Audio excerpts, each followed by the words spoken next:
C 언어에서는 하나의 프로그램 내에서 같은 이름의 식별자를 갖는 함수를 정의할 수 없었어요. 다시 말해서 서로 다른 몸체를 갖고 있는 함수는 반드시 그 함수에 대한 식별자가 서로 다르게 유지했어야만 됐었다라는 것이었습니다.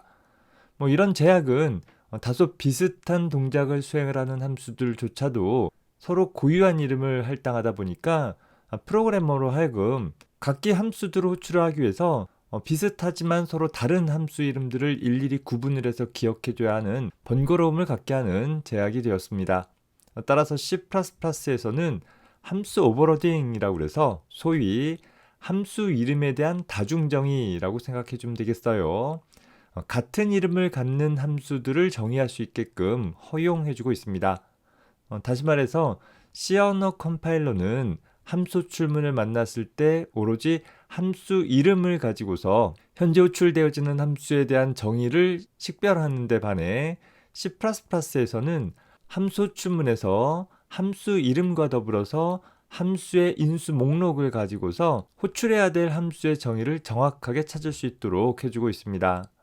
물론 전혀 관계가 없는 서로 다른 동작들을 하는 함수들은 각각의 함수의 역할에 따라서 고유한 이름을 부여하는 것이 더 나은 선택이 되겠죠.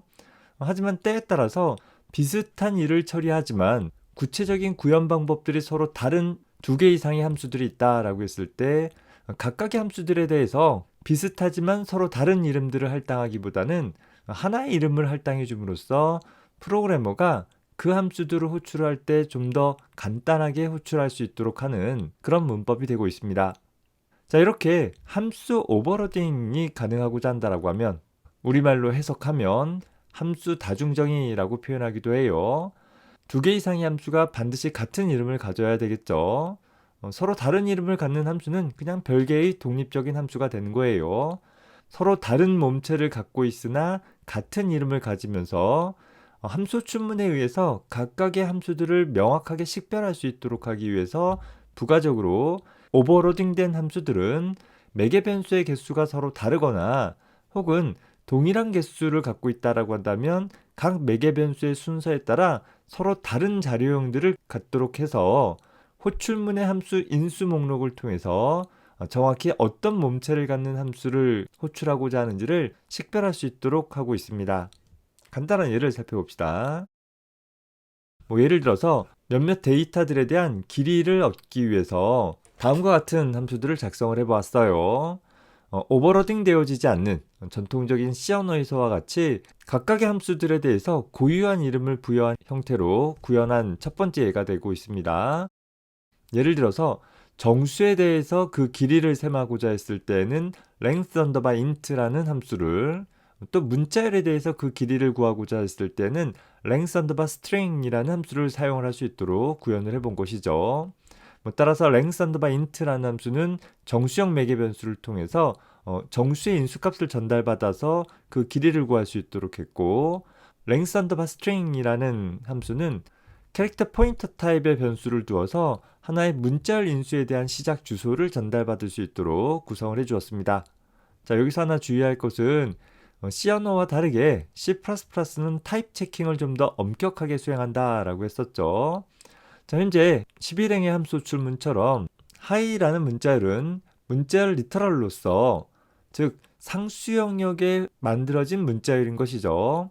이런 문자를 전달받기 위해서는 전통적으로 문자 배열의 시작 주소를 전달받을 수 있는 포인터 변수로서 캐릭터 포인터 매개 변수를 주면 되었었는데, 단순히 그냥 캐릭터 포인터 타입의 매개 변수를 두게 되어지면 그 변수가 가지고 있는 값은 주소를 갖고 있는데 그 주소에는 문자가 있다라고 해서 해당하는 실인수 영역을 접근을 할 수는 있었어요. 그런데 문제는 그 실인수 영역을 이 포인터 변수를 통해서 간접 참조해서 그 내용을 바꾸려고 하는 시도를 해볼 수 있게 되어지는데, 정작 실인수 영역에 있는 high라는 문자열 리터럴은 상수 영역에 존재하기 때문에 그 내용을 수정할 수가 없는 것이죠. 따라서 C++에서는 이렇게 문자열 리터럴을 전달받기 위한 함수의 매개 변수 타입에는 그저 캐릭터 포인터 타입의 매개 변수를 두는 것뿐만 아니라 그 앞에 const라는 키워드를 두어서 이 매개 변수로는 주소를 받는데 그 주소에 가보면 문자가 있는데 그 문자는 어떤 문자이냐면 상수인 문자이다 라는 형태로 한정을 해줌으로써 이 포인터 매개 변수를 통해서 해당하는 영역을 간접 참조해서 그 내용을 참조할 수 있도록 하기는 하지만 함수 내부에서 이 포인터 매개 변수를 통해서 실인수 영역에 있는 문자를 수정할 수는 없도록 좀 더 명료하게 제한을 해주고 있는 것입니다.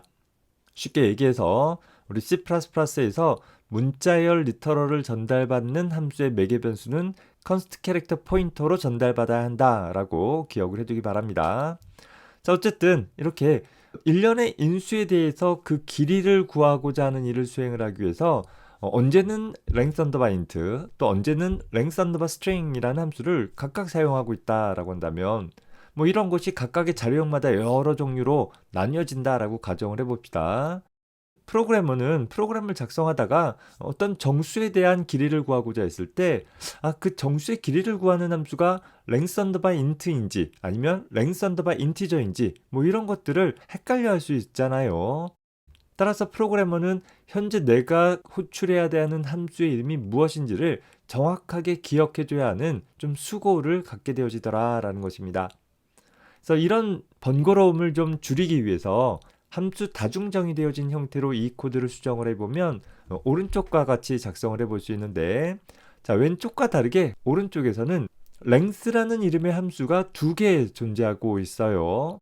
다만 첫 번째 length라는 함수는 정수를 전달받을 수 있는 함수인 것이고, 두 번째 length라는 함수는 문자를 전달받을 수 있는 함수로 선언이 되어져 있는 것이죠. 따라서 10행에서 length라는 함수가 호출되었을 때에는 현재 나한테는 length라는 함수의 구현이 두 개 있지만 현재 10행의 함수 호출문을 보면 length 호출 시 정수값을 전달하고 있기 때문에 바로 16행에 있는 정수의 매개 변수를 갖고 있는 함수가 호출되면 되는구나 라는 것을 컴파일러가 명확히 할 수 있다라는 것이에요. 마찬가지로 11행에 length라는 함수가 호출되었을 때에는 이제 매개 변수가 문자열이기 때문에 26행에 있는 length라는 함수가 호출되면 되겠구나 라는 것을 컴파일러가 명확히 할 수 있는 것이겠죠. 이렇게 비슷한 기능을 하지만 서로 다른 동작들을 하고 있는 함수의 정의들이 있다라고 한다면 그때 각각의 함수마다 별개의 이름을 부여하기보다는 공통의 이름을 부여해 줌으로써 프로그래머는 그 함수를 사용을 할 때 좀 더 간편하게 사용할 수 있다라는 것이 바로 함수 오버로딩이 갖는 큰 이점이 되어질 것입니다.